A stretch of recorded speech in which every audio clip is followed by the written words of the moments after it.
Hi friends, this video shows how to fix network and internet related problems. Open Settings app, tap on this icon, then go down, then tap on More Settings, then again go down, then tap on Backup and Reset,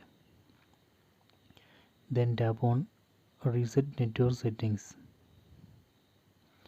This will reset all network settings including Wi-Fi, mobile data and Bluetooth. So it reset Wi-Fi settings. For example, it delete all existing Wi-Fi hotspot, then restore default Wi-Fi settings. It also delete mobile data. For example, it delete all existing APN settings. Then it create a new working APN.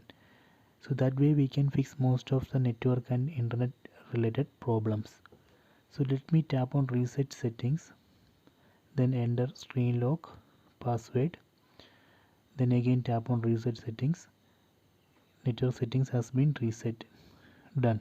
So this way we can reset network settings and fix network and internet related problems.